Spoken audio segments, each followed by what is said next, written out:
What's up, everybody? Welcome to the Mike Dolce Show, the Ask the Dietitian edition. And we have Professor Lindsay Howard in the house to answer your questions and honestly to class this joint up a bit. I've been known to ramble and scream and rant and not make sense at all, barely using the English language, and I don't know any others. Lindsay cleans this mess up for us. So, Lindsay, how are you today? Happy Monday. Happy Monday. I do what I can. You do what I can. Thank you. I appreciate that. It's funny. I see your coffee mug there. So I'm in the lab. My office is actually upstairs, and I'm with all the sports coaches. Yep. So the women's lacrosse coach is across from me, going through a recruiting calendar, just yelling out high schools in Jersey. And she's from upstate New York. Okay. So she has no idea any of these towns in Jersey. And her assistant's in there is like south, north, beach.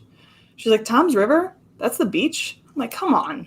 I yell across the hall. I'm like, you need to get up on your Jersey geography here. And where is she from? She's from like Syracuse, I think. Syracuse. That's Canada, technically, isn't it? Right? Yeah. She goes, hey, if you had to list towns in New York, you wouldn't know. I'm like, yeah, you're right. What do you need to know? In New York, you need to know New York City. You need to know the Catskills. You need to know Long Island, in general, just Long Island. Forget about the towns. I'm going to Long Island. Yeah. You got Long Island, you got Manhattan, and you got upstate. That's it. That's done. That's done. Fair enough. Yeah. Is she in the sports department or the science department? She's the women's lacrosse coach. Oh, lacrosse coach. Okay. Yeah. Well, she better know Jersey because Jersey's going to come get her. Badass girls running around here. That's right. With lacrosse sticks. It's terrifying, actually. I'm shocked.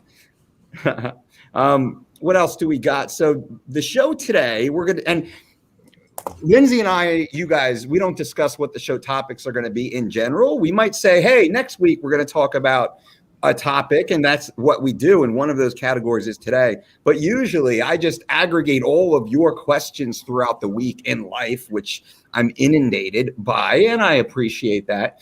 But the 867 some odd questions that might come through in some way, shape, or form, they're all basically about a few specific areas, primarily diet and weight loss, and how do I achieve my goals and still live like the fat version of me that makes me feel so hopeless, right? So we have that, and then usually something about maybe getting a little fitter or healthier, and we have those covered today. But I want to jump into first here with you, Lindsay. We did touch on this last time. Favorite athlete, favorite combat athlete, and who was yours? Was yours Weidman? No, was it? This is tough. Ooh, okay. This is tough. I'm a big Valentina Shevchenko fan. Oh, fair enough. She's a beast. Yeah. Beast. And just watching her training and stuff, it's like she is no nonsense. What do you think about her dancing, though? It's a little weird. It's a little weird, right? It's a little weird. It's probably culturally appropriate, but we're just not accustomed to it. So. Yeah, fair enough. I give it respect. I certainly can't do that, for sure. But Stipe Miocic, to be fair, he pulled that little, was it Roger Flatley or the river dance? He pulled the river dance out there. Michael Flatley. Yeah, he's on the top. He's probably top 5 on my list of cringe, like cool athletes with a cringe celebration. Correct. Oh, this is a good category, actually. Who else? Who would be another one? Let's think about this. Or who maybe just uncharacteristically had a cringe celebration in the moment? Well, I mean, Stipe did the last time he won. He lost the last time, but the one before that, when he won, he was like humping the air or something. And he goes, yeah, I don't know why I did that. Fair enough. And I think probably just overcome with emotion, right? And all logic is pushed so far back out of view. Who was the guy, it was a couple of years ago, knocks the guy out, and then in celebration, he like mimicked the guy falling to the ground and then hurt his shoulder. I can't remember. I don't remember that, but that is likely a douchebag in real life. And I don't know who it was. That's a douchebag move right there. Yeah, or when they backflip off the cage and then get hurt. It's like... Well, shit, Eddie Alvarez, he used to do that all the time, which was... And you're like, oh, Dad, like, what are you doing? Like, insane. And used to land it most of the time. You don't see it as much anymore. I've seen that a few times. Who was it? Dan Henderson. Dan Henderson actually blew out his ACL. I don't know specifically what the injury was, but fucking wrecked his ACL, needing surgery after a win. I believe it was in Pride. In Pride, jumps up on the ropes, does his little like fist bump, and kind of cool, then jumps off and blows out his ACL. Right. Crazy. Or when, who was it? Tony Ferguson like tripped on a cord and injured his knee right before a fight. Yep. The late great Kevin Randleman, the monster UFC heavyweight world champion, slipped on a pipe backstage in the early UFC days and fell on his back, got a concussion, immediately was pulled from the card. I believe he was like walking out to the fight, like backstage, right? And of course, tried to go on and tried to fight because that's who Kevin was. Interesting, right? Crazy. Yeah, crazy. So now back on topic. Favorite fighter. This is so hard. All right, let's do Mount Rushmore then. I like the Mount Rushmore. We don't know the GOAT. Maybe there's not a favorite. Let's do a Mount Rushmore-esque overview of favorite fighters. You go first, though. I will put you on the hot seat. All right. Well, I used to be, and you might have a different opinion, but I used to be a massive Ronda Rousey fan. Yeah. Who you obviously know very well. I do. And then I feel like she got soft a little bit. Ooh, explain this. Let's have. So she puts the book out. Everybody read the book. Oh, there you are. Yes, everybody read the book. I'm like, this is. I was in the book, by the way, too. So there you go. No nonsense mentality. What was her phrase? Do nothing, bitch. Not a do nothing, bitch. DNB. I was in the room when that was created, by the way. Yes. I was in there. So continue. Just a side note, footnote of history. Little factoid. Yeah. And then I understand, she wanted to be undefeated and all that stuff. And then she just kind of we lost her. Okay. I don't know. But she was very impressive in the WWE. I mean, obviously it's scripted and all that stuff, but physically what she did is unreal. Picking men up that weigh 150 pounds more than her and throwing them around. But no, I still consider myself a Ronda fan, but I wish she would come back in some capacity. I don't know if I can speak to this specifically, but I will speak about it and give my impression. And I think when you look at a case like Ronda's, and this is now with some time away, her catapult to greatness and fame and expectation and responsibility was so fast and so dramatic. From sleeping in her car to $3 million paychecks to six-figure appearance fees like that, while still having to train and live the lifestyle of the world's baddest bitch. That's kind of almost the way she self-dubbed herself. Not a DNB, a do-nothing bitch. She was a do-something bitch, right? That kind of whole attitude. And my God, that was true. From the behind the scenes, and I'll paint maybe a slightly different picture that the public doesn't have the opportunity to know. But Ronda was the girl or guy, doesn't matter. But Ronda was the girl awake at 4:30 in the morning and in the pool at 5 o'clock in the morning, swimming laps and going 6 days a week, 7 days a week, 30 straight days. If you told her to, if she had to, she was that.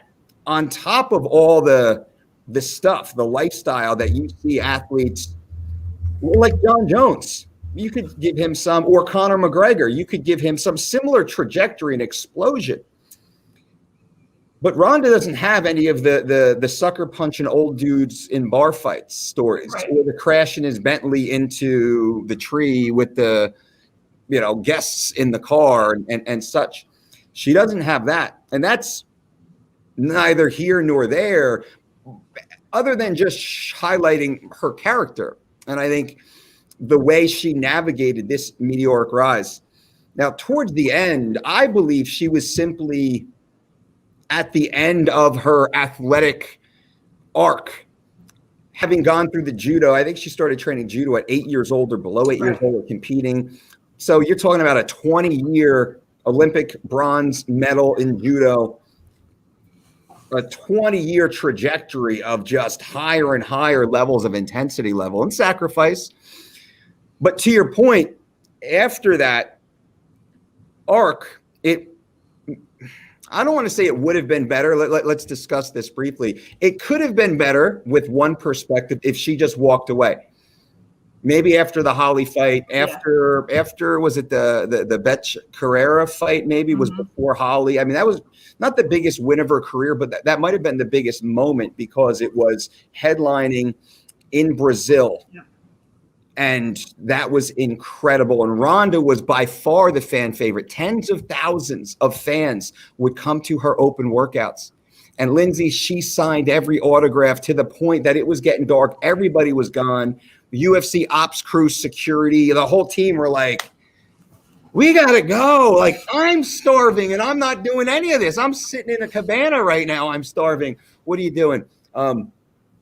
But then again, as an athlete, I believe she wanted to, I'm not going out like this. Let me give it one more shot. Was that an off night? And then I think after the Amanda fight, it was like, all right, shut the book, chapter, move on.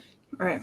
And then she dominated world wrestling. If she wanted to, she would be the biggest act in WWE right now. If she didn't say 1 year contract, do the thing, good run, have fun, then I'm going to go do other stuff. If she wanted to stay in and be a lifer or a longer, she would have eclipsed. She'd be making Conor McGregor money right now. She'd be making Jake Paul money right now. Not that she needs money, I'm sure.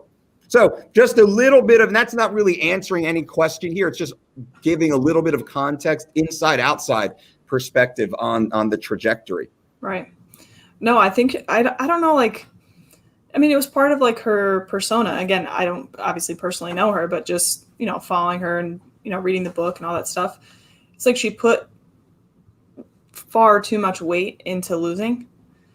Whereas like you look at all these other fighters, like Conor, for example, or like even like Cowboy, like they lose 3 fights in a row or whatever and come right back. But no, I think I literally shed a tear when she got kicked in the head. I was like, no, that was rough. Yeah, that was tough. Yeah. But no, I think it would be so cool. And she's pregnant, right? She's pregnant now? Yes. Yeah. It would be so cool if she came back to the Olympics and just like tore it up for fun. Just for fun, right? Yeah. That would be she's not going to make money on it, but yeah, it will be interesting to see what the next act is in her career. I think where she goes, because I don't believe she's the person that's, well, I think she's going to go on and be a great mom, actually, to be fair. I think she'll go on and be a great mom and probably give momming the same energy and intensity that she gave everything else, because that's just what she does. People like that, that's just what they do. They give that, whole kind of essence. It will be interesting to watch, though. Yeah, for sure.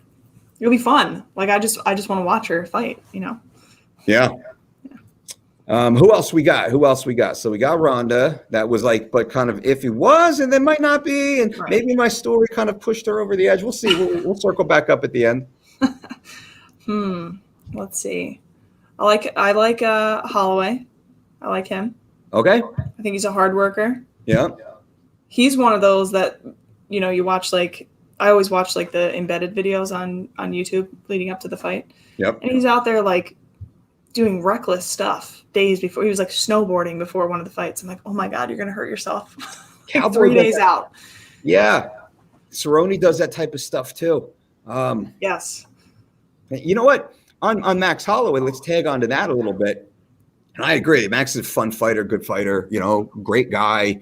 And just what's good for the sport. He doesn't really take it too seriously. But Max famously brings his son and has brought his young son to his fights. And his son has achieved quite a bit of Insta fame now as a result of that. And some other fighters have brought their child to the fights also.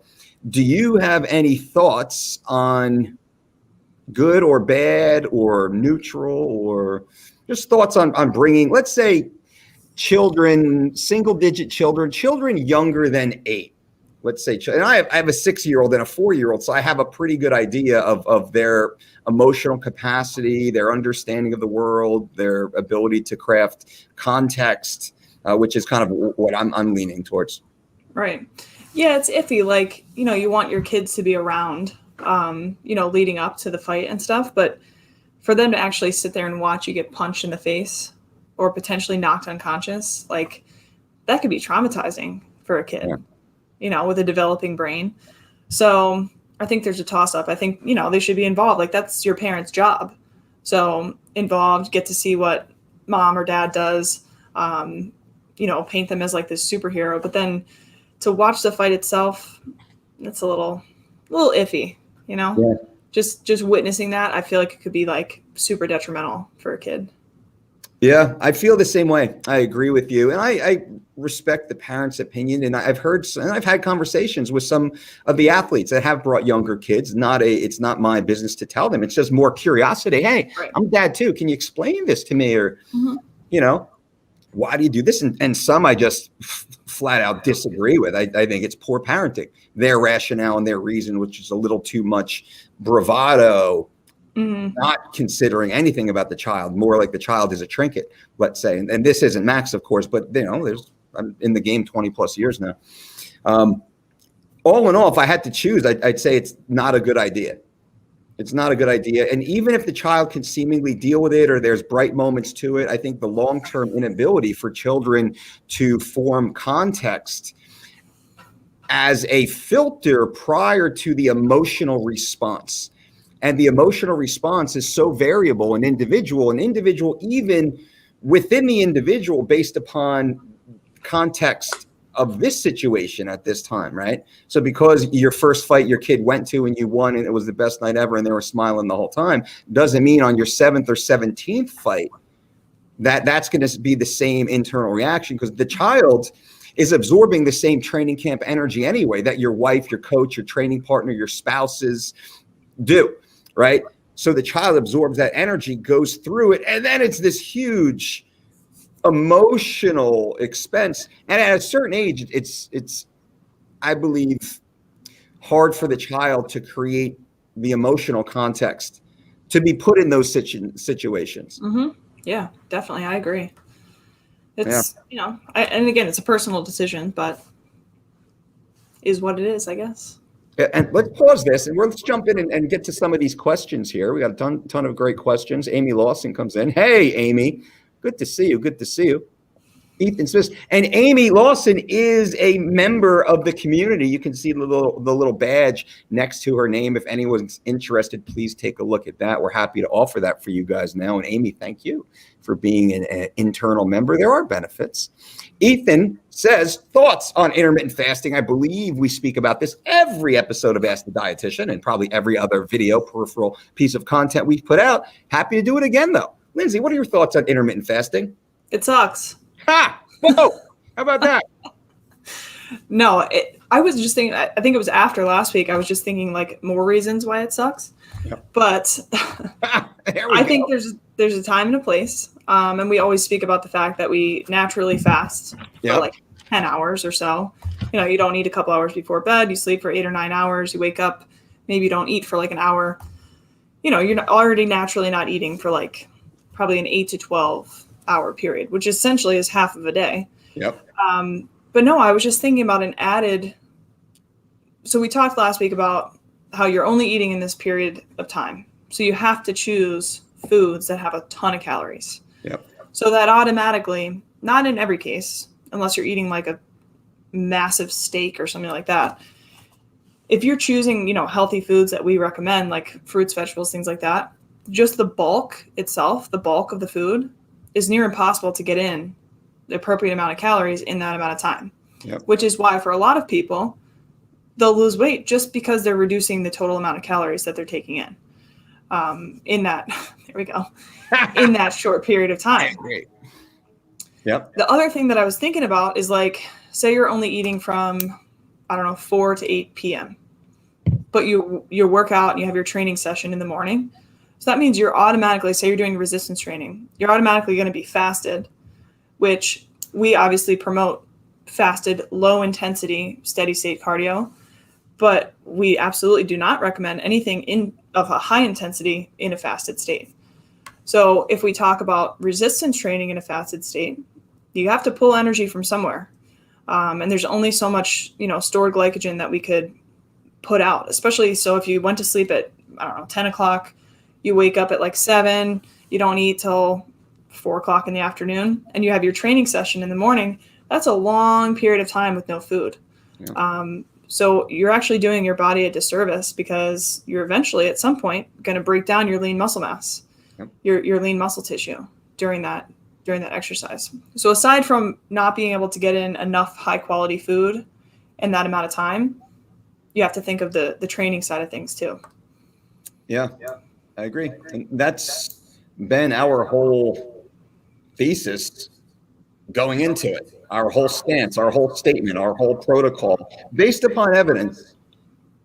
Just simply based upon it. The evidence is there. Someone asked me a question I posted on the Instagram, right? I'm like, okay, boomer. I called it the Google. We go to this beautiful restaurant right on the beach in Avon called The Columns, if anyone knows. It opened May 1st, open for dining. It's freaking awesome place.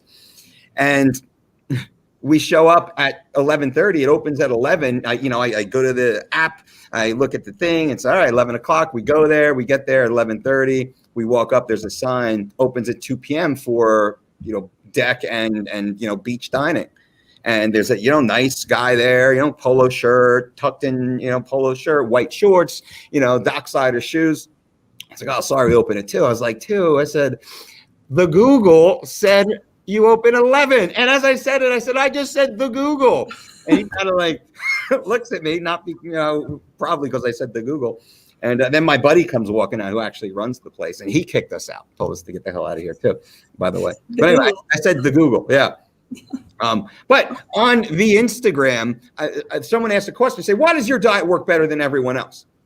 Pretty straightforward statement. Awesome. And I put it, very straightforward answer. Right. And you guys all watching right now, just go to Google, because YouTube will keep playing, or go to Google, go to Instagram, and just take a look at what I had said yesterday, just so you can have a good understanding. And then click on the stories on my page. We actually updated and added the stories. We're going to give more context. You actually might be featured on there, or one of your meals might be featured on there, by the way. But essentially this program, that what we do, the opposite of intermittent fasting, and we're going to close this question out quick. Thoughts on intermittent fasting? Okay, like for what? As compared to what? Well, I'm going to eat one meal a day. Why? Explain why. When a omnivoric, well-rounded, multi-meal ingestion of high quality, high net nutrient ingredients vastly outperforms intermittent fasting. Like, why would I do intermittent fasting? Because I don't have the emotional control to say no to food, and I need that type of buffer. Okay, fine.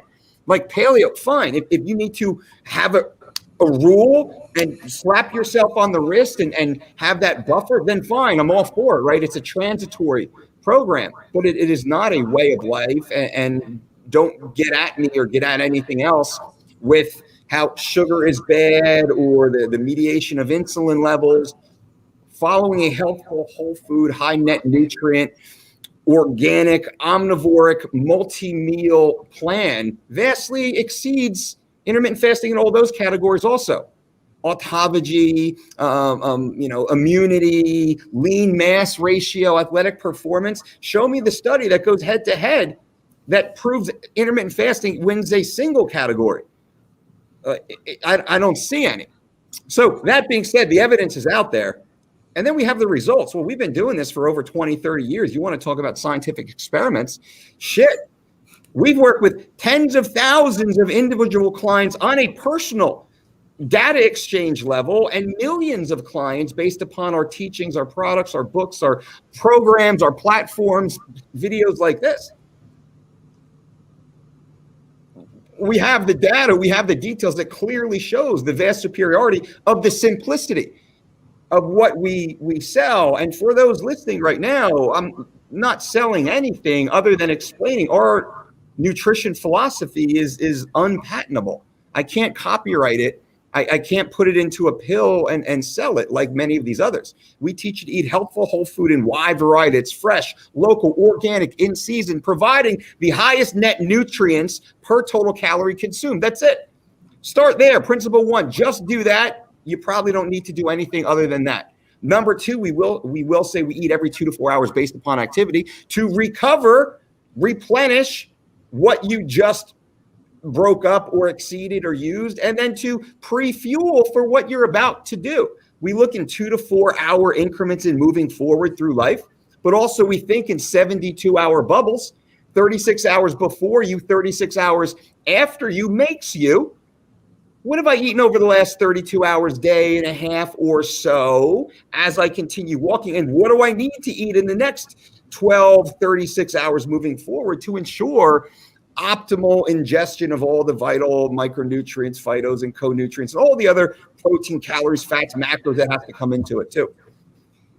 So if you're doing now those 2 things that I can't patent, unfortunately, Lindsay and I can just educate you on that. The next thing is, well, we eat until we're satisfied, not until we're full.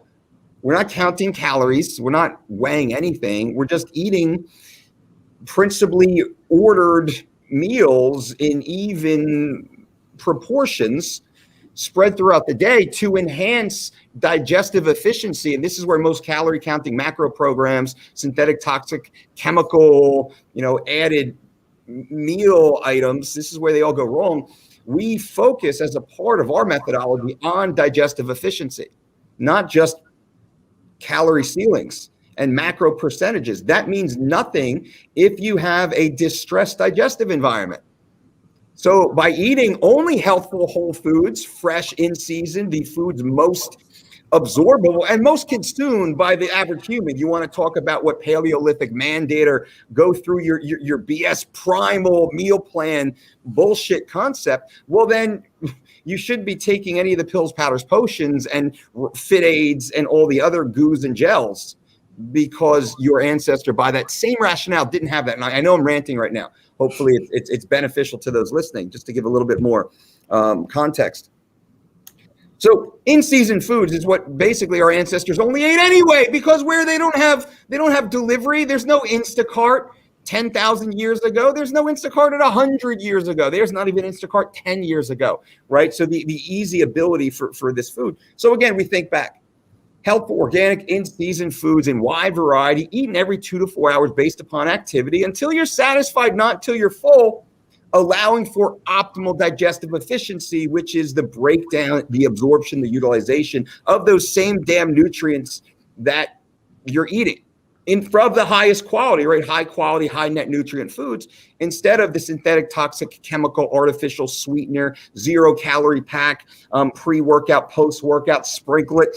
Damn, snort it. Some of these kids are doing nowadays. All that bunk. Hopefully, my little diatribe here gives the 3 people that stayed to listen and didn't zone out, gives you context on why. If you just listen to that last 11 minutes or so, or 10 minutes, not even, but like 6 minutes or so of what I just said 2 or 3 times, as insane as it might sound, I don't know, because in my mind, I always sound insane, which is, I say like the Google. But factually, it's all correct. So take the bullet points, merge it into your own little lifestyle, and then you're off and running. If you just do that, that's the secret, by the way. It's not stupid-ass intermittent fasting where a 3,200 calorie intake individual like myself would have to eat that. That's like 8 plates of food. Full plates of food for a guy my size eating the high net nutrients that I eat. That's like 8 full plates of food I have to eat in one meal or a 6-hour window. You know how stupid that sounds? How stupid that would look if I tried to live my life like that? The stupidest thing ever. And by the way, I'm probably healthier than, I don't know, the vast majority of people who argue otherwise. By the way, for whatever that's anecdotally worth too, you should consider that. So long rant here, Lindsay. I was like, all right, Lindsay gave a great answer. I'll just move on to the next one.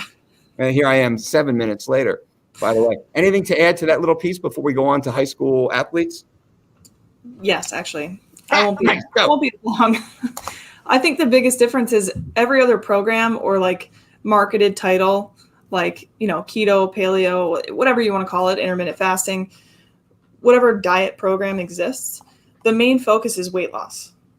So again, like I said, the reason why people lose weight on intermittent fasting is because it's impossible to eat enough calories in that amount of time.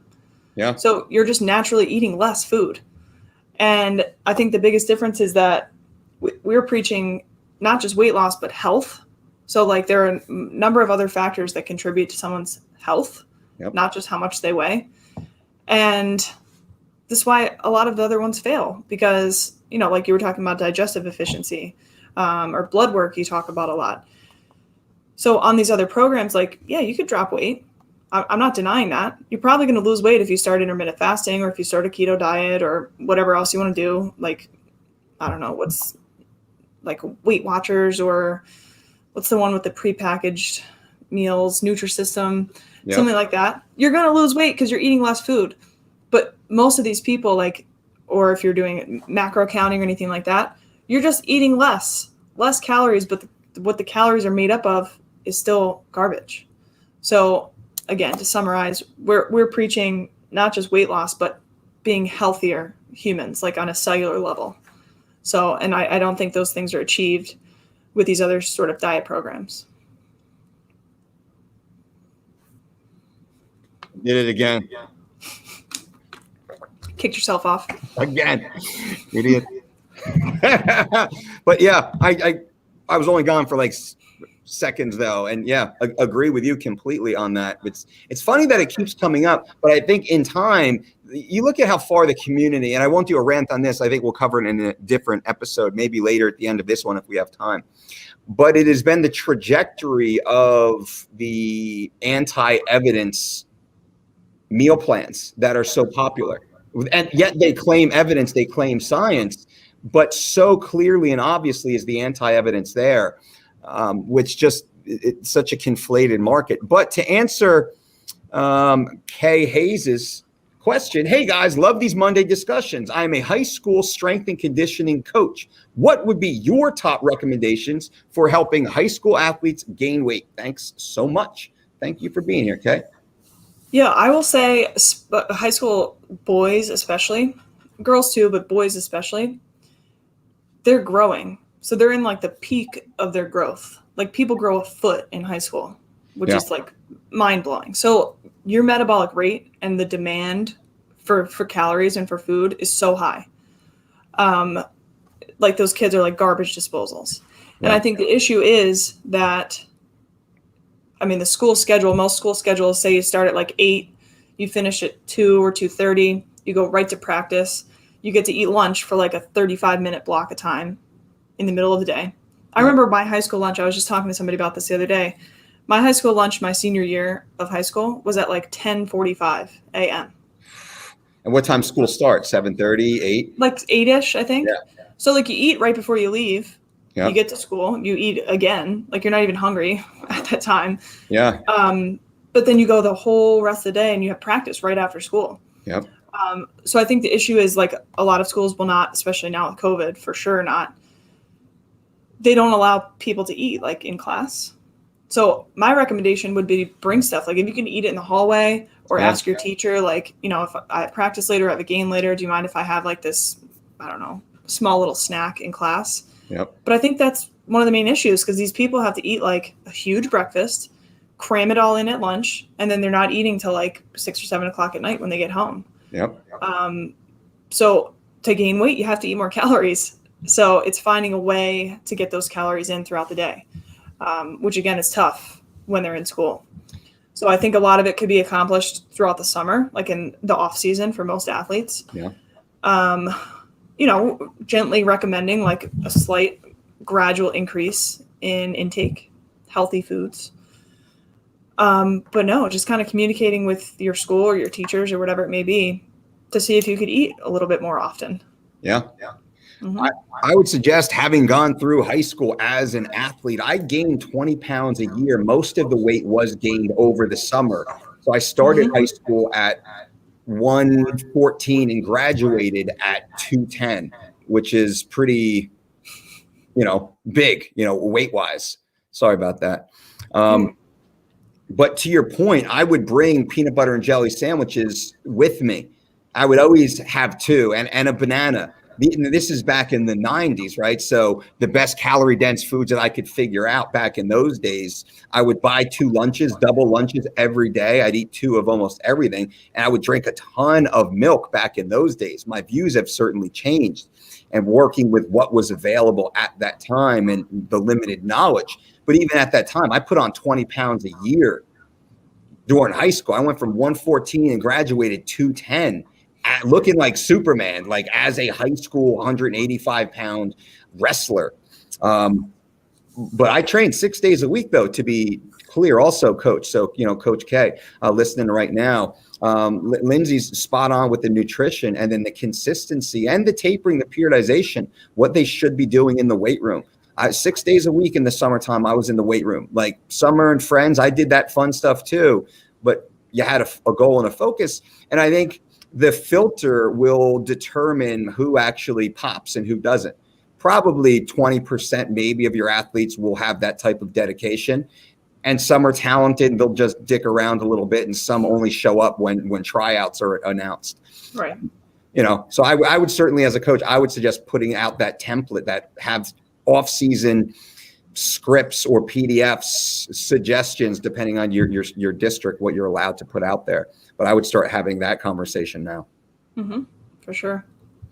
All right, let's go back here briefly and finish the Mount Rushmore favorite MMA fighters. So who do you have? Who do you have? I forget now because you put Ronda. You took her off. I said Valentina. Oh yeah. Max Holloway. Yep. Ronda. I do like Connor. I think his extracurriculars are a distraction. Yeah. But I think he's hilarious. Yeah. And also very talented. Certainly can't deny his work ethic. His workouts are insane. Who else? I'm trying to think of maybe somebody that's like less notable.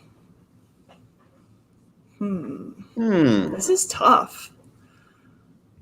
This is super tough. I need like the roster in front of me. Well, let me start talking and give you a minute to think. I'll use a specific category because I'm friends with a lot of these athletes. Some of them are great dear friends that come over for dinner. And if I had to name that list, I would have a list of 20 or 30 or 50 great humans, right? So favorite, I'll say, who in my opinion are the greatest in the craft, right? So to be fair, I was a decent wrestler, but I wasn't I wasn't Chael Sanderson or Dan Gable for sure, as we can go through. So who's the greatest? For that, I will say Jon Jones. I will say George St. Pierre. I will say Fedor Emelianenko. And then the last one is hard for me to name 4 because, Anderson Silva, if he retired earlier, would have been there. But I think Anderson fell off the cliff athletically while not being old enough to blame being too old. Like you could almost say against a Randy Couture, who's also not on this Mount Rushmore. He has a spot in the valley, but he's not in the Mount Rushmore.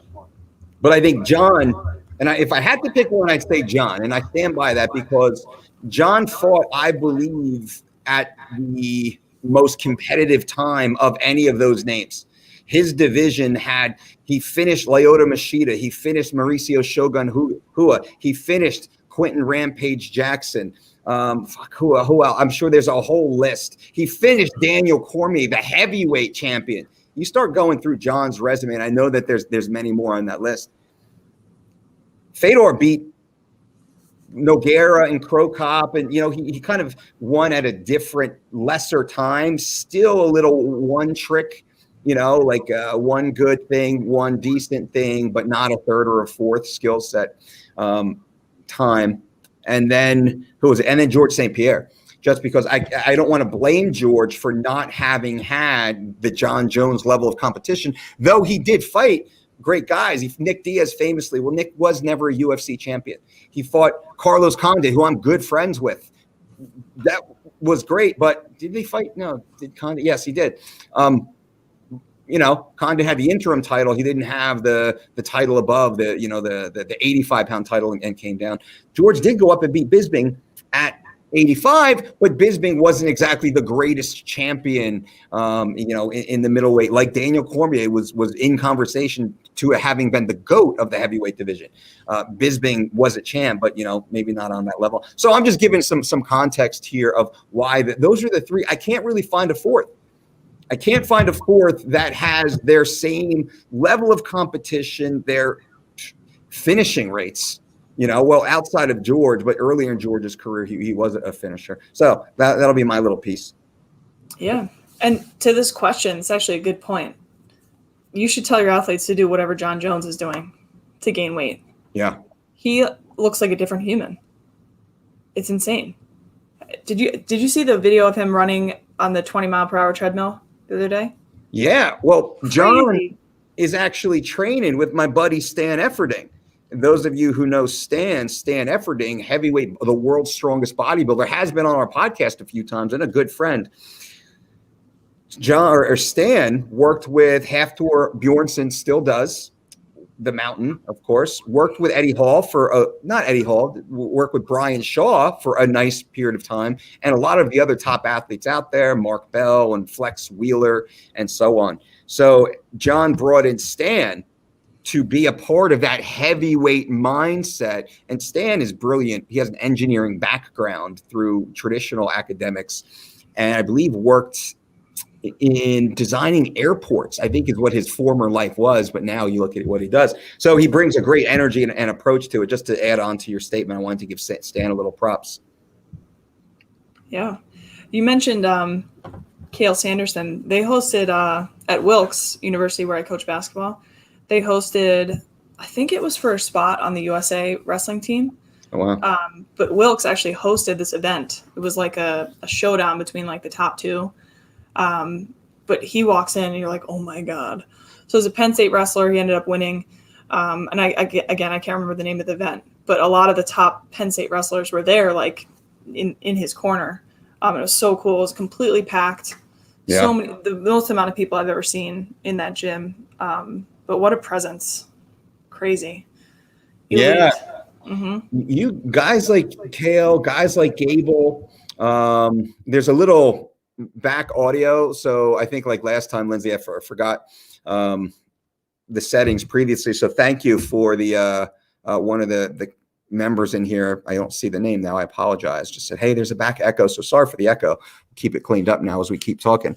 But athletes like that, John Smith, to be around John Smith is, you can feel the championship. It's funny. I remember when Snoop Dogg was on maybe Conan O'Brien's show or Jay Leno's show or something, and he's on there and he's doing the whole 11 o'clock at night, late night TV show, promoting something, whatever he's doing.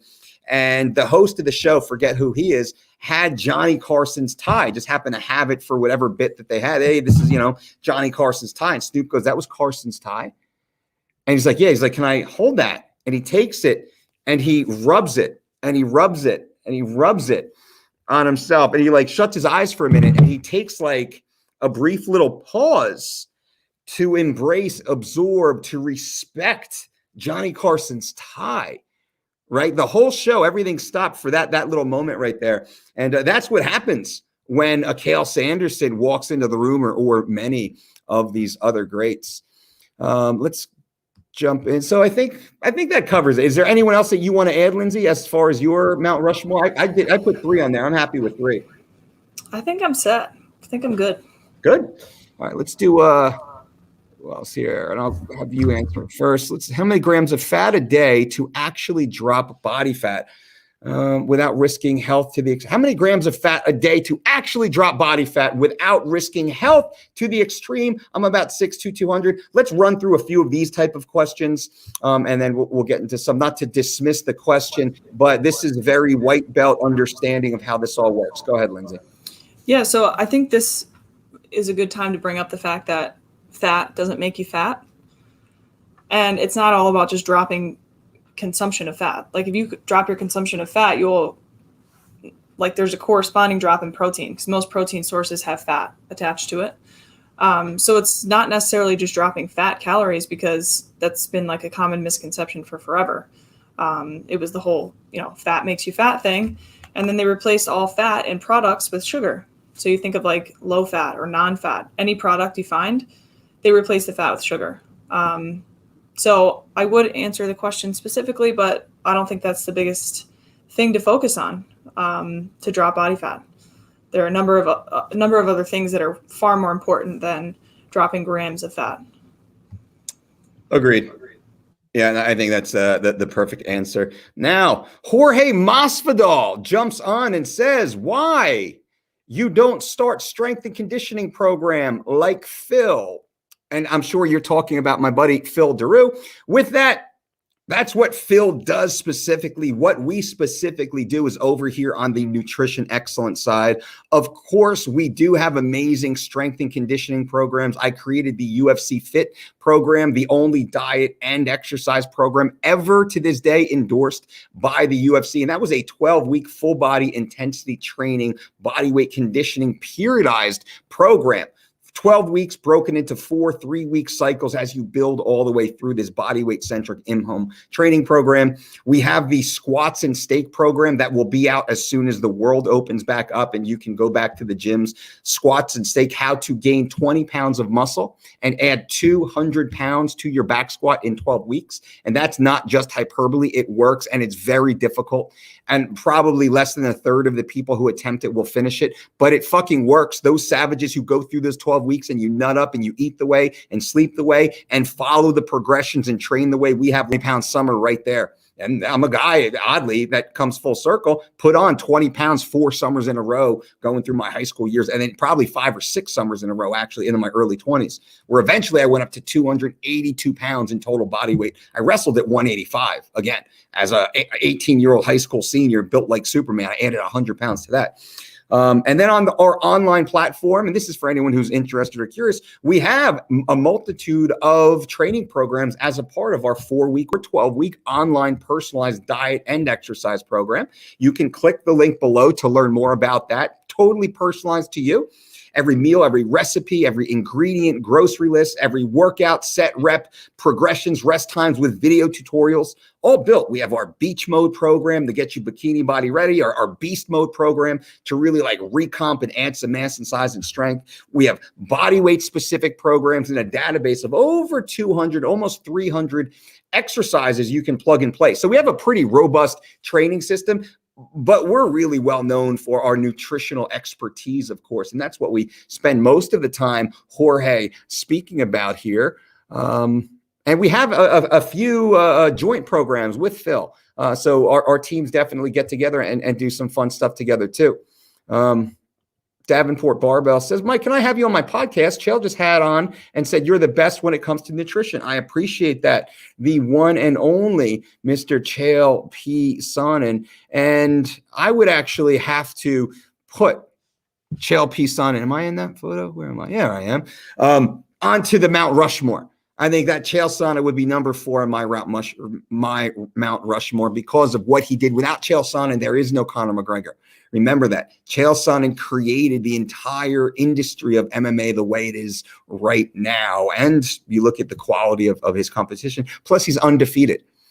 He's undefeated in MMA. Chael Sonnen is right now. And you know, he's the first one that will tell you that. And it is true. Maybe, Lindsay, you can jump on this one. What is your take on organic coconut sugar? Interesting question, because I don't think that I've ever looked at an actual organic coconut sugar product. I don't think I've looked at that.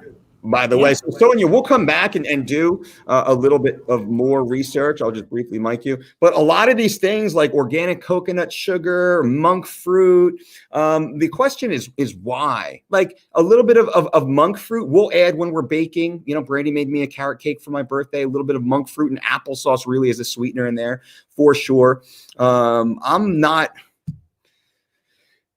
a huge fan of artificial sweeteners for any reason. Like really, like if it's for baking or, you know, you can add a little something.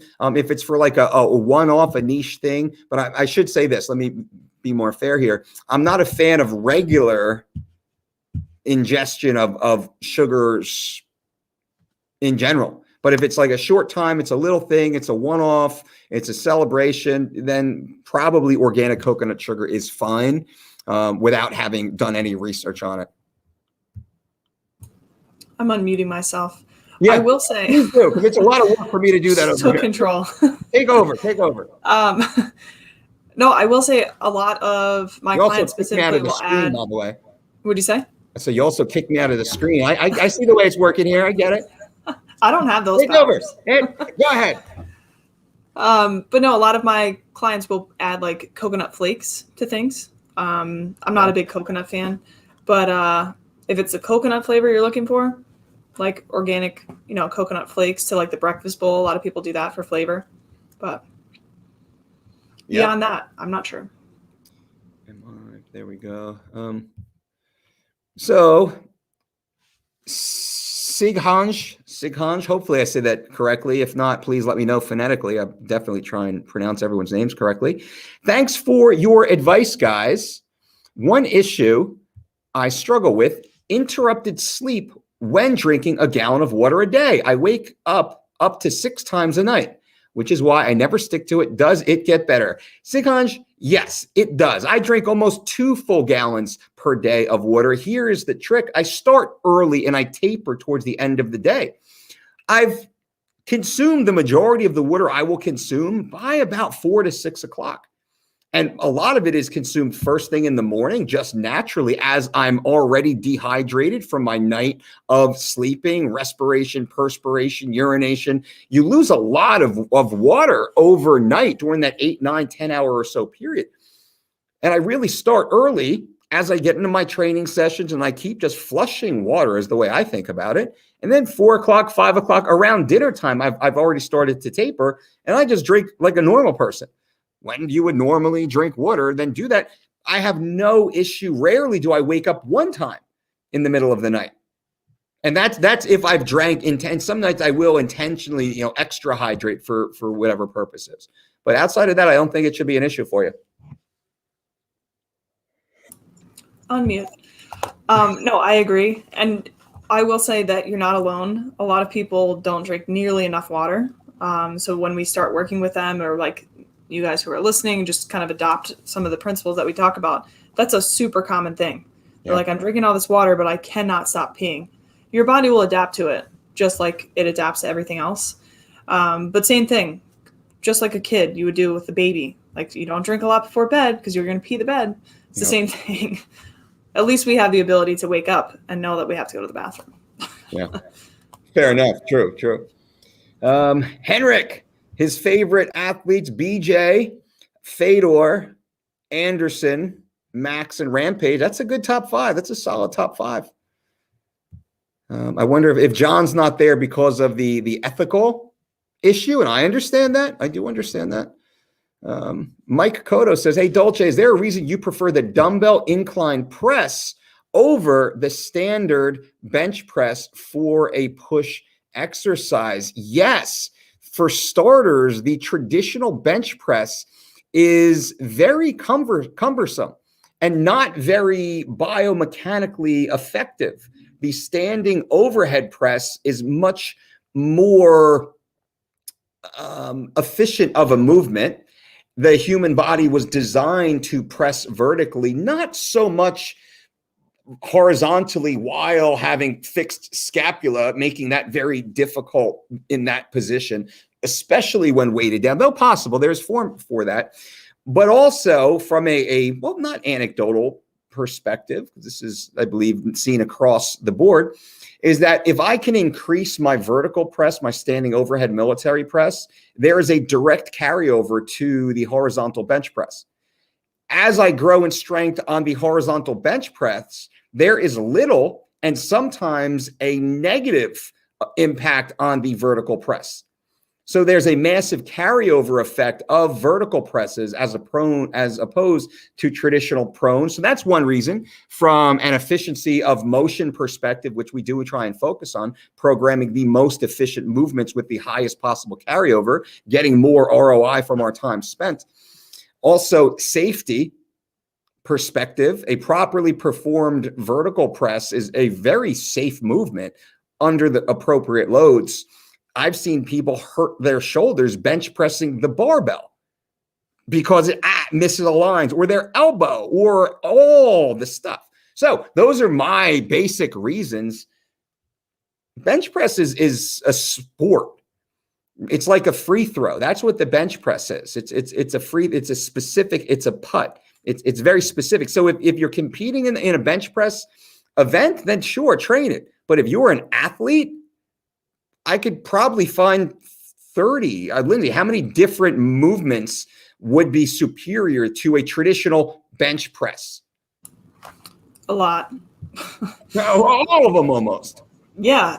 No, I hate bench press. It bothers a lot of people's shoulders. People are like, oh, I felt that in my shoulder. And you give them the same weight, maybe slightly less, just because it's a little bit more difficult to hold massive dumbbells.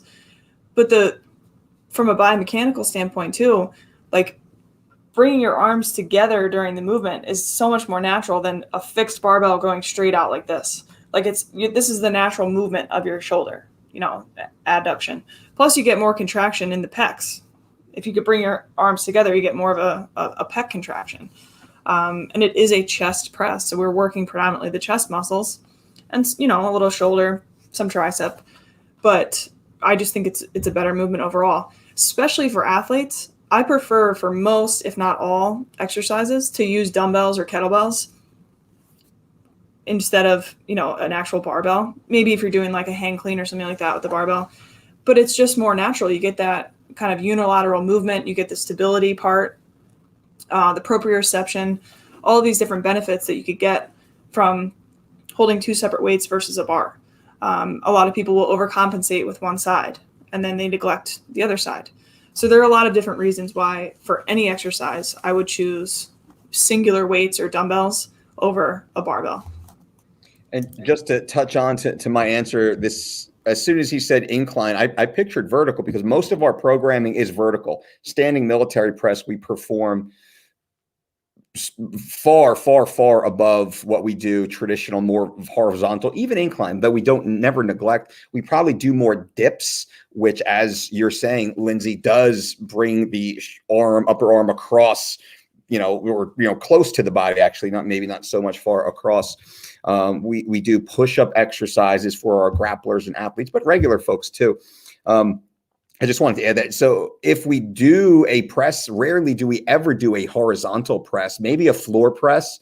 We will do some floor press work. And I actually have a gymnastics tumbling mat that's on an angle, a 45-degree angle. You can unfold it and roll it. We'll do incline and decline floor pressing on the gymnastic mat, which is very much a full body exercise. We'll put it in the power rack sometimes and lift off onto it. But most of the time it's you're heaving your dumbbells or kettlebells or med ball or sandbag weighted implement, right? Offset dumbbells and things like that. We'll do that a little bit more. And I think Lindsay and I, we really look at this more from a athletic performance perspective, not just the straight aesthetic perspective. Unfortunately, the aesthetic programming and psychology philosophy that is vastly overrepresented in the fitness conversation. So just to keep that as a thing to think about also. Bam, the Dolce diet is the GOAT. Well, we appreciate that. That's everyone here in the community. DK was the one who said that we had the echo. Thank you, DK, for that. That's my fault. Again, I did that last week too. Brandon, we answered that. Right on. So supplements, that's one of the things I did promote on this conversation is supplements. Are there any supplements that are helpful if a person is not following a proper diet or exercise program? They're doing a little bit of calorie restriction, a little bit of like intermittent fasting and keto mixed together, but they have a couple drinks with friends. They go grab a burger or some tacos once or twice a week, but they're doing a little bit better. Do supplements have any fat burning role in this category? I would say no to the fat burning. But there's a few supplements that I would recommend to anybody, but just keeping in mind that supplements are to supplement what you're already doing. They're not a problem solver. They're not a fixer. They're not a magical pill. You have to use them in conjunction with appropriate diet and exercise for them to be appropriate.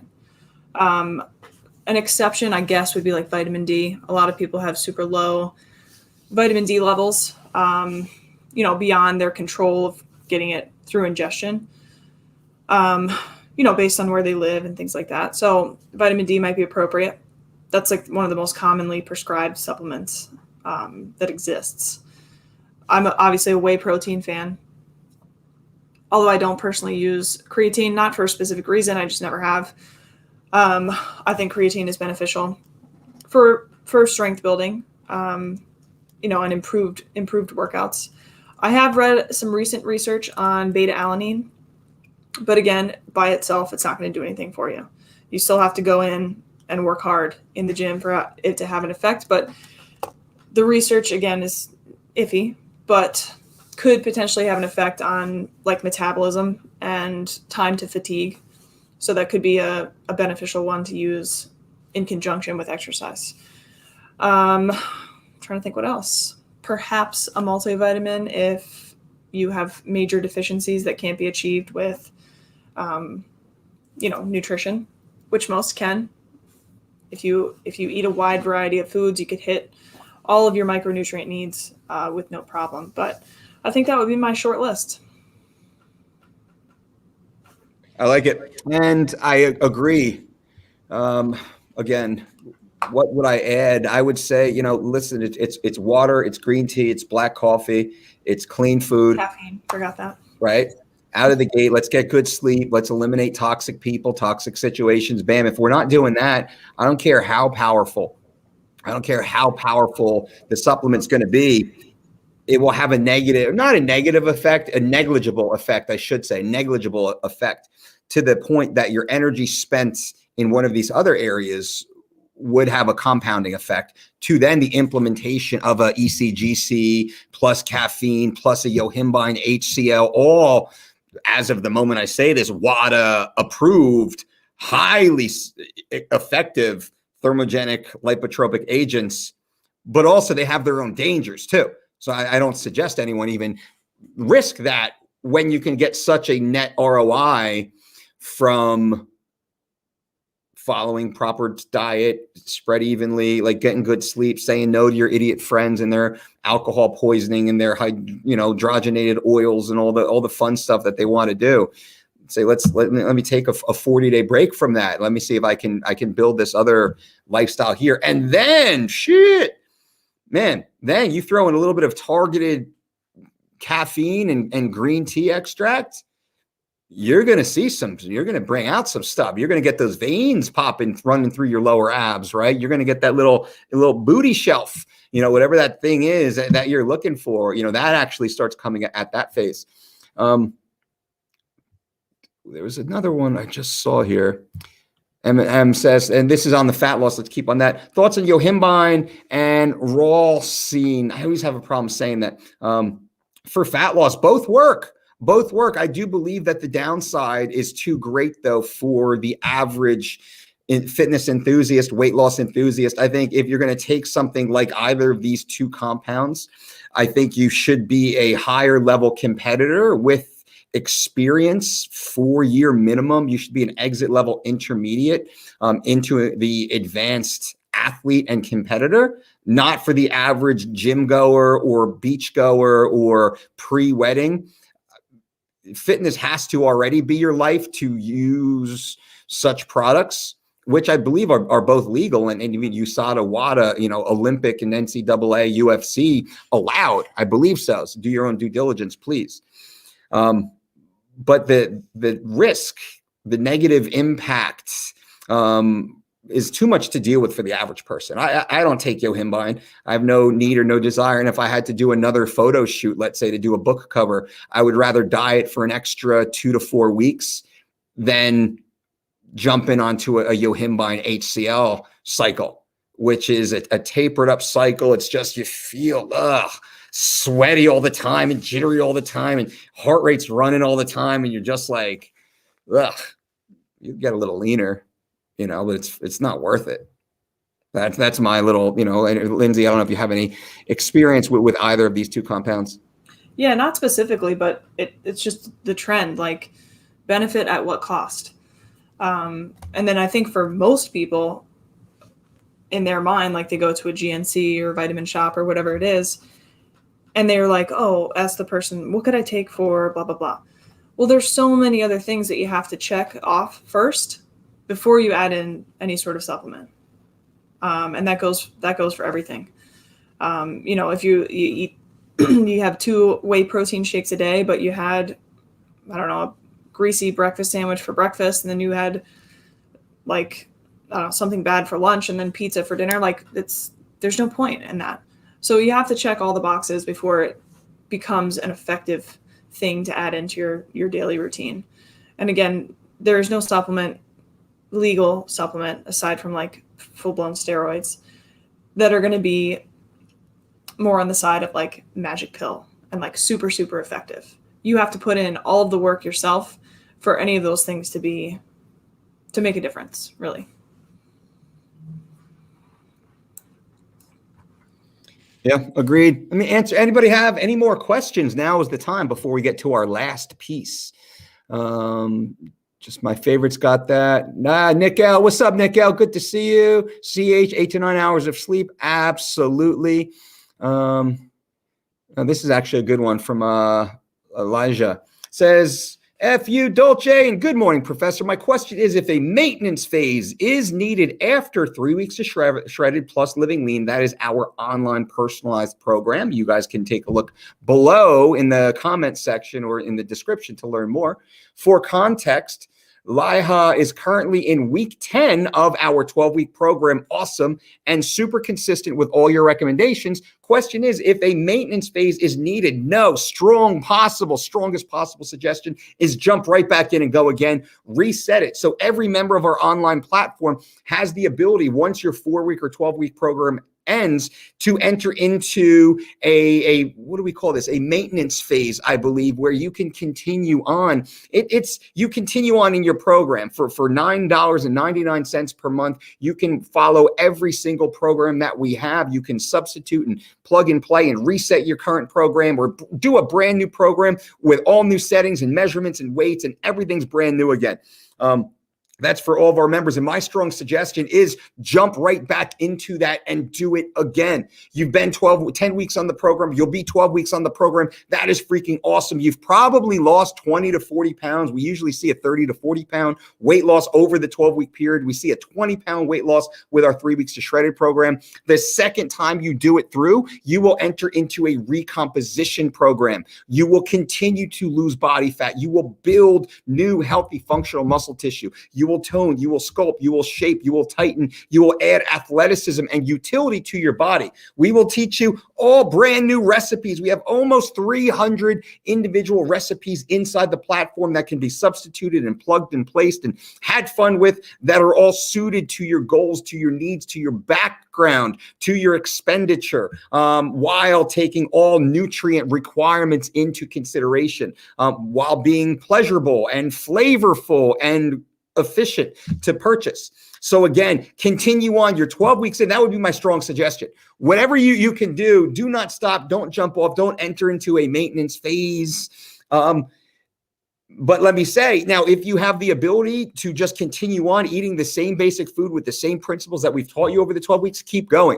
There is no more maintenance phase. It's a lifestyle. I am not in a phase. It is a lifestyle. You're the same thing. This is just the way we live. I just eat, 5 meals or so a day based upon these great categories. And, there's a few hundred different variations. I eat the same egg ingredients every single day, but I make them 5 to 10 different ways: poached eggs and hard-boiled eggs and omelets and soufflés and frittatas and quiches and sandwiches and burritos. I mean, that's just normal. But it's peppers and eggs and onions and mushrooms and tomatoes and feta or goat cheese. And you go through the list and you have that. So to answer your question, this is for everyone out there. Don't stop. Don't change phases. This is not a diet. It's a lifestyle. That mentality is what I mean here. Just keep going and keep feeling good. Whatever you're doing, keep doing. I could have just said that. I could have answered it in that. Whatever you're doing, keep doing. One sentence answer. Okay. You need the Cliff Notes version. Dude, that's like I said earlier, it's like whenever I always feel like I'm crazy, like a crazy man is talking. I can hear myself talking. I'm like, this crazy man is talking. I'm like, oh, that's me. Like, you're the crazy man. Shut up, crazy man. Yeah. But no, for anybody that's following any of the programs, like 3 weeks to Shredded obviously is the shortest one, but it's not a quick fix. So it's not like this, oh, I need to look good for this wedding or whatever it may be, or I need to look good for the summer. And then you just completely go away from all of it.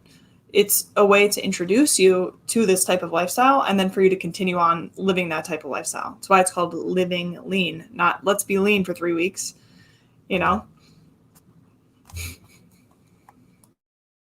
That is actually that's the new book, the new marketing pop culture hit. Let's just be lean for like 3 weeks. That diet would destroy everything else out there. Like barely a 3-week commitment to half-ass our way into a shitty goal. Yeah, let's do that once a year. Yeah, no quick fixes here. No quick.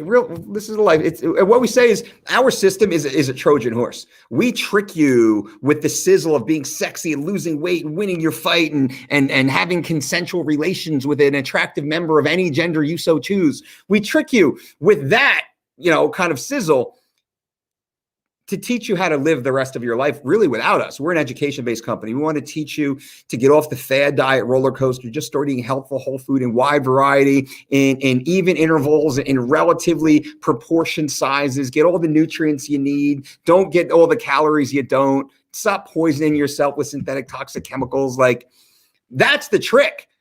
But fuck, man, 20 plus pounds on 3 weeks of Shredded, that is expected. Like, that's expected on our pro. That's awesome. And that's real fucking weight too, by the way. Let me slightly go aside, Lindsay. Maybe you can touch on this before we go on to another great question. When someone loses, let's say 3 weeks to Shredded, you lose 20 pounds in 21 or 21 pounds in 21 days. That's the way it was created. And all individual results may vary for sure. We see people lose more than that for sure. Some people lose less, 15 pounds, but they only have 15 pounds to lose, let's say. But people will post like, man, look at Jen. Jen lost 8 pounds in the last 8 days. People be like, due to the law of thermodynamics, that is simply impossible. The body can only lose X percentage of body fat. It's like, shut the fuck up, you hater. You little loser. That's real weight. This individual lost real weight. Picture 8 pounds of water retention on your face or on your ass or on your jowls or on your low pec line, or just total body inflammation, impacted food matter, reducing digestive efficiency. And yes, we are losing a good percentage of non-functional body weight, which is subcutaneous and visceral body fat. It also is total body inflammation. It is impacted food matter. The list continues on. Do you have anything to touch on that? You little loser. I'm like, this fucking amazing human made a lifestyle change after her shitty family's telling her that she's not pretty and she's not good enough, or whatever that narrative that we all play in our head, whatever that might be. This human being said, enough, I'm making a fucking change. And she made a change, and you get some little fucking thumb dick prick running around out there with his 1,200 Instagram follower fitness expert account trying to throw shade at this beautiful person who made a change. I wanted to start a TV show, by the way. Let me do an aside here. I wanted to start a TV show years ago, and the name of the show was I'm Gonna Beat You Up. And I would invite people like this onto my show, and they'd stand out, and you wouldn't tell them what the show is about. You're on this great show. It's a Netflix, Amazon Prime, Apple TV that produces big show, and we've chosen you to be on the show. What do I have to do? You just have to be you. Just be you and show up. And they would show up, and they would stand center stage, and there'd be a massive auditorium of these amazing people. And all of a sudden, the music would slowly play and build up, and on cue, the crowd would say, I'm gonna beat you up. And the person would be standing there like, what the fuck's going on here? Like, where's the next thing? And I would just come sprinting out and fucking blindside tackle them, and then just get on top and just fucking ground and pound them just into the dirt. And all the fans would be like, yes, like, fuck that guy. Like, I hate that. And obviously the show never got green lit, and I got kicked out of all the offices I brought it into. And they said, who's going to be your guest? And I was like, Justin Timberlake. He'll be guest number 1 on the show. We'll do great ratings. And I'd never actually pitched that, by the way, only to my friends, possibly while passing around a glass piece of antiquity, let's say. But anyway, I digress. You ever see what was that movie? I think it's called What Happens in Vegas. It's like Cameron Diaz. But there's a scene at the end, I find it hilarious. It's like this guy that, like, I don't know, cheats on his wife or something, and they just knock on his door. He opens the door, and somebody's kneeling down and just punches him, like low blow, punches him. And he's like, why? And she just goes, you know why. Exactly. That's what you say. That's what you say after you punch him in the face. And they would know why. Yeah. They would lay there, you know, and you get a washer dryer TV, like, you know, we'll give them a little television show parting gift afterwards. They won, and you know why, you fucking motherfucker, in front of Sheila. I love it. I would watch it. You would watch. Everybody would watch it for sure. It would be kind of hard getting guests on for season 2. I think it'd be like Punked, but once it gets out there, let's just do one really big season. We'll do like one 52-week season, then just be done. Perfect. Anyway, all right. All right. I don't even know what we were talking about there, but I don't think it matters. Actually, we have Zach C. Let's have some fun. Zach C. Yohimbine is his go-to supplement when he's getting ready to rock the Cheetah Speedos. And Zach C. literally does have Cheetah Speedos, by the way, and looks great in them. I have to say, looks fucking marvelous in the Cheeto Speedos, and he can get away with it. Weird that he wears them alone in his garage with mirrors all around while working out. That's a little bit different, but he is in Vegas, so there you go. And Zach has posted his before and afters, like legit hard work. So everyone who's a part of the channel, longtime part of the channel, you all know Zach. And he continues, if everybody was in shape on 3 weeks to shredded the coronavirus, I said the word. Now this whole video is going to get banned, by the way. Will have minimal impact, but the woke liberals would rather promote plus size models and tell people it's okay to walk around with undersize. Bam. That is Zach C. in a nutshell for you. Are you horrified, Lindsay? No, I need duct tape. I know. It's like, whew. Well, Zach C. can say the thing half the world is thinking. Thanks for making it fun. You got it. Henrik, too many people to F up. It would be absolutely. Luke, awesome show idea for sure. MM says you are awesome on Leo's channel. I appreciate that. The Leo and Longevity channel. I was a recent guest on there talking about all things MMA, which is great. Speaking with Leo about that, he's very interested to hear the behind the scenes. We talked about how my thoughts on USADA, and maybe we'll actually talk about that on this podcast, Lindsay, next week. My true thoughts on USADA, behind the scenes, inside and out. I'll share that here on this channel. I touched on it a little bit on Leo's channel, only for a few minutes though. What else did we get into over there? The fighter pay we actually spoke about. We spoke about Jake Paul, who, you know, favorite fighter. I thought Lindsay was going to say Jake Paul. No, I'm just kidding. She's like, what else did we talk? Just good stuff. Leo and Longevity, by the way, check it out. Fun one. Also, I did Rich Franklin's podcast recently, Quite Franklin, which is a great one. I think that'll be out this week or next. I did Ethan Suplee's podcast, the American Glutton podcast, which was a great one. Really enjoyed him. His transformation has been absolutely incredible. Paul, Lindsay, we're going to give this to you. What's your favorite overnight oats for weight loss? Thanks. Do you have a weight loss overnight oat recipe? I think your favorite overnight oat weight loss, right? It's for me, it's the same thing, but Lindsay, go ahead. Sorry. Well, you're going to take over soon because I've admitted to this on the show that I am not a fan of the breakfast bowl.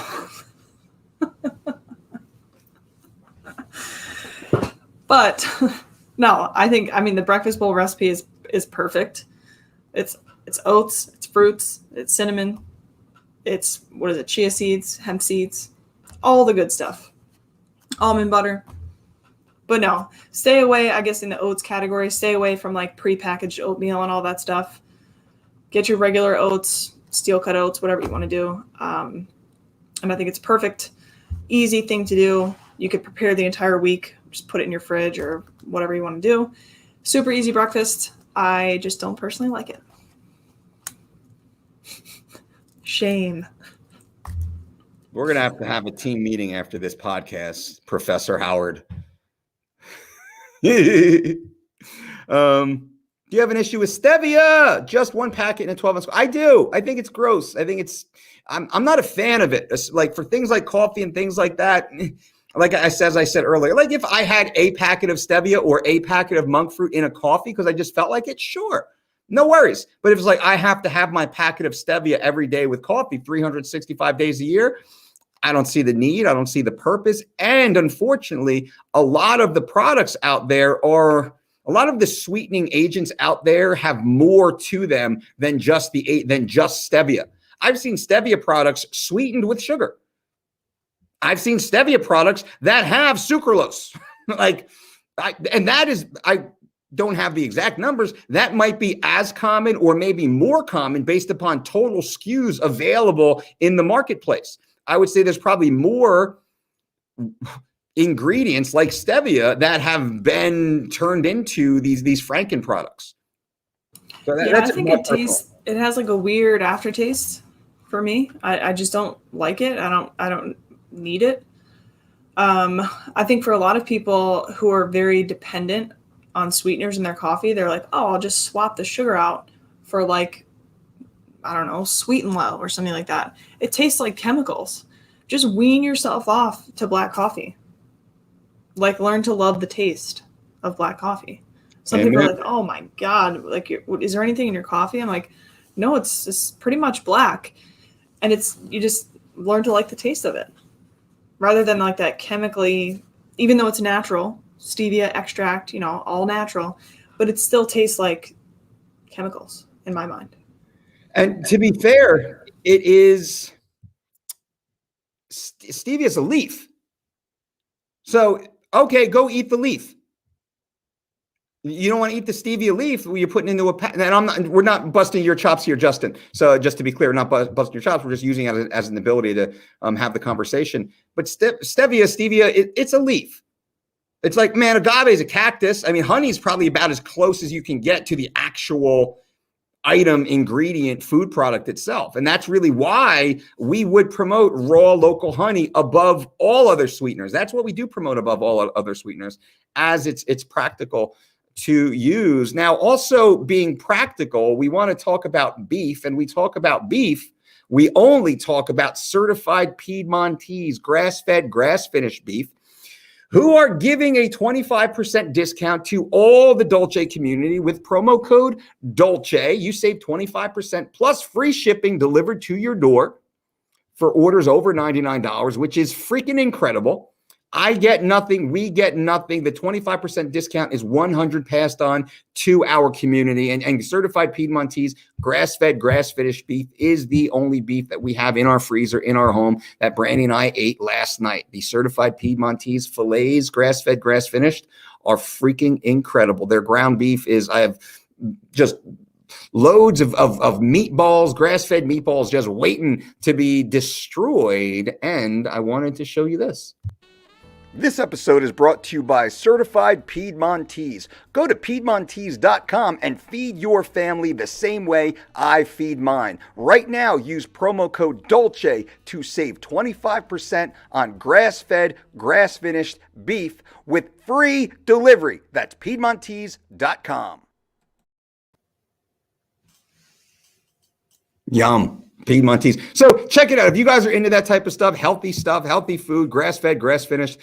I don't do a lot of sponsorships, but man, I certainly do stand by what their product is. It's been freaking awesome, by the way. Lindsay, I really appreciate you being here. Professor Howard, to be fair, thank you for classing up the place as you so easily do. Thank you for that. Of course, anytime. Of course. Great to have everybody here. Anything to say, Lindsay, before we go? I don't think so. A lot of good topics today. Yeah. Well, we will be back next time, every Monday at 11 a.m. Here we are, Ask the Dietitian with Professor Lindsay Howard.